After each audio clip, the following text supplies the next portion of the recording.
Vamos explicar então um pouco do que é o shader, né? Acho que você pode tanto, né, escrever no código, mas acho que o mais comum hoje em dia está sendo os visual shaders que tem nas engines e acaba sendo utilizado, né, para essa parte visual de às vezes dar um movimento na grama, fazer algumas dessas coisas por shader, mas como é que funciona, né, por debaixo dos panos, o que um shader e o que ele faz, né? Ele pega já depois dessa parte do render ser criado e trabalha em cima daquilo, como é que funciona, Rig? Ó, o shader, eu acho que o jeito mais legal de ver isso é tentar ver por que ele existe. Quando a gente começou a falar ali do que é um frame, né? Como é que você desenha, as primeiras placas de vídeo, a gente pega aí começo dos anos 2000, final dos anos 90, elas tinham o que a gente chama de pipeline fixo. Então, todas essas operações, transformar os vértices, ver qual cor do pixel, parará, eles são todos feitos no hardware. Então, ele é muito rápido, só que aquilo tá preso no circuito da placa de vídeo. Não tem muito como você mudar. Conforme o tempo foi passando, os programadores começaram a pedir mais controle sobre cada um desses estágios, né? Então, ele falou, pô, se eu tivesse o controle de um jeito que o meu vértice é transformado, eu consigo fazer umas animações de vértice lá na placa de vídeo legal, em vez de só botar um modelo, né, num lugar. Então, eu consigo fazer, sei lá, minha grama mexer, alguma coisa assim. Se eu tiver controle sobre o jeito que o pixel é calculado, a cor dele, fazer muita coisa legal de iluminação, técnicas novas e tudo mais. Então, os shaders são pedaços de código que os fabricantes de placa de vídeo deixam a gente programar alguns desses estágios.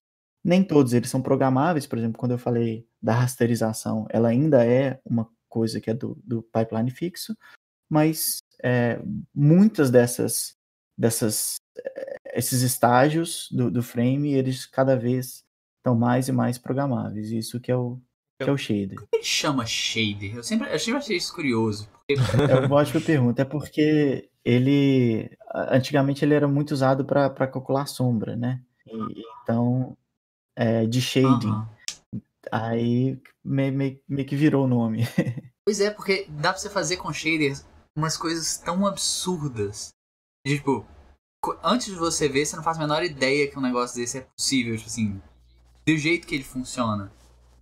Ou de se distorcer a imagem, de você desmanchar ela, você transformar ela numa outra imagem, você fazer ela brilhar mais ou menos, mexer nas cores dela, umas coisas muito loucas. Eu sempre fiquei muito... Por que chama shader? E o que raios é esse negócio? É que inicialmente, é igual o Eduardo falou, né? Surgiu para calcular a sombra das coisas, na verdade, para ver como que a luz interagia com as coisas, né? Aí acho que depois que o pessoal viu, por exemplo, já que você tem que passar as coordenadas, né? Você tem que passar os triângulos para a placa de vídeo para ela poder desenhar. E se você pudesse manipular esses triângulos? E se você pudesse mover eles? E aí começa a surgir os Vertex Shader, que agora você pode fazer seu objeto animar, né, pelo shader.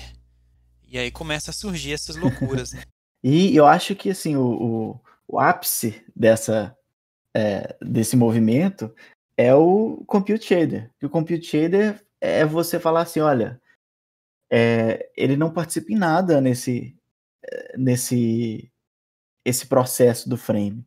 Você quer simplesmente usar a sua placa de vídeo para calcular qualquer coisa? Então, você pode usar um Compute Shader, que é um programa que você roda e manda a placa de vídeo calcular o que você quiser. Porque diferente no processador da CPU, né, a gente tem um número bem menor de processadores, enquanto que na placa de vídeo a gente tem muitos processadores muito bons em trabalhar, em fazer coisa em paralelo, né? E aí é um jeito de se aproveitar isso, né? Eu lembro quando eu comprei um primeiro computador que tinha, agora eu nem lembro o número, não sei quantos CUDA cores e era uma coisa absurda. Eu estava fazendo meu mestrado e o professor estava doido, falando, nossa, agora a gente vai pôr as coisas para rodar em paralelo, vai sair rapidinho os experimentos. E era tudo... eu não sabia, na verdade, mas era tudo usando shader já. Só para quem não tiver entendido essa parte de paralelo e em sequência, porque os núcleos da placa gráfica, eles trabalham todos em literal paralelo. Eles não Eles não vão fazer coisas que dependem um do outro, nesse sentido. Então, ele não tem que ficar esperando, o primeiro não tem que ficar esperando a informação do segundo, que tem que ficar esperando, o contrário, o terceiro não tem que esperar o segundo, que tem que esperar o primeiro. Então, eles todos trabalham ao mesmo tempo. Então, isso que deixa ela ter essa agilidade toda. Isso. É daí que vem um pouquinho da complicação também, né? A dificuldade um pouquinho é isso, mas é muito legal. Quando dá pra explorar, quando a gente consegue explorar isso, bem ela legal. vem toda daí, na verdade, porque o problema que você está tentando resolver que tem que ser um problema que você consegue quebrar dessa forma, né? Que aí normalmente desenhar na tela é algo assim, porque às vezes para você desenhar na tela, você desenhar a cor de um pixel não é influenciada pela cor dos pixels vizinhos, então você consegue falar, processa e cada um processa um pixel e beleza. Claro que não é cada um para um pixel, porque a relação de número de processadores com pixel não é de 1 para 1, mas a ideia é mais ou menos essa. O importante é porque eles não trabalham com coisas que são interdependentes. Então eles têm essa liberdade de todos trabalharem ao mesmo tempo, com coisas diferentes. Coisas que aquele cara tá fazendo. Eu vou fazer minha coisa aqui, quando acabar eu faço. Isso, mas eu quero corrigir, que eu quero dizer assim, não é que eles são assim. Eles estão aptos a resolver problemas dessa natureza. Shader foi uma coisa que eu acho super interessante e a gente não teve essa oportunidade de aprender isso dentro da faculdade. Eu queria, então, jogar aqui para a mesa justamente quais problemas vocês resolveriam, quais problemas não, né, mas quais coisas vocês implementariam, tipo de shader, exemplificar pra galera que por acaso não conhece ou tá tentando resolver alguma coisa de uma outra maneira, o que vocês resolveriam fazeriam no seu jogo através de um shader? Difícil essa pergunta aberta. Pode citar exemplos do que você tá fazendo aí no Tom Supreme, eu tô pensando justamente nisso. Bom, tem algumas coisas que acabam que são bem óbvias, né? Pra gente, por exemplo, fazer uma animação de... Por exemplo, a gente tem um terreno que ele tem partes de circuito eletrônico ali nele e esse circuito fica piscando. Então a gente fez um shaderzinho e aí o shader ele tem a textura do chão, tem a textura desses caminhos de circuito. Ele tem uma outra textura que é meio que um noise, né? Que é para ficar uma oscilação entre preto e branco, mas de uma forma assim, passando por tons de cinza, né? Para ser uma coisa gradual. E a gente combina isso para fazer os circuitos desse chão ficarem acendendo e apagando, e faz isso com shader. E esse é super simples de fazer. A gente fez também um que é uma sombra simulada. Quantidade de luzes e sombras, né? Você tem que trabalhar com um número limitado de luzes e coisas assim. E até sombra para projetar sombra também. Aí... A gente, para otimizar o jogo, a gente fez um shader que ele desenha um círculo na base do personagem. Então ele sempre desenha o círculo na altura 0, porque o chão está na altura 0.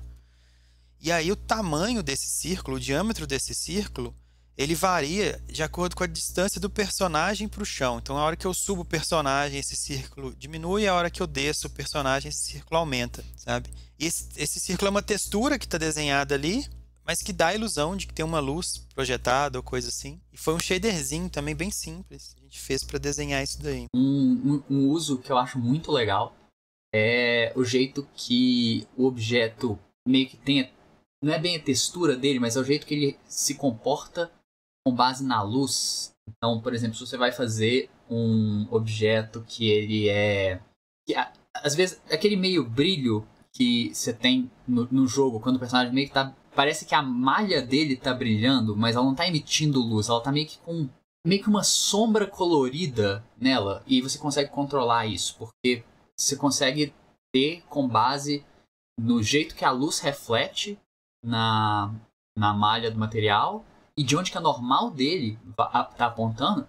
Você conseguir dizer isso pro código que se a luz estiver refletindo na normal em determinado ângulo, você joga uma cor, por exemplo, mais avermelhada. Então você tem essa sensação que o personagem está em volta dele, tá brilhando meio vermelho. Daquele jeito que, tipo assim, não tá meio que contornado nele. Você coloca uma aura nele, né?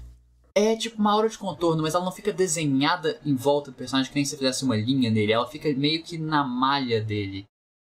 Quando você tem um pedaço de vidro e você tem aquelas partes que ficam mais menos transparentes, por causa do jeito que a luz está sendo refletida nelas. Só que quando isso tem um aspecto de cor dentro de um personagem que ele não é uma malha assim originalmente. Ou então o Cell Shade também, que você tem com base nessa mesma orientação da normal, da malha do personagem. Normalmente o que você teria seria uma transição suave de onde está iluminado e onde está escuro. E aí você só fala para ele, se meio que esse valor do ângulo que ele está apontando for abaixo de tanto, ele está na sombra, se ele for de tanto até tanto, ele está um tom neutro, e se ele for acima de tanto, ele tá iluminado.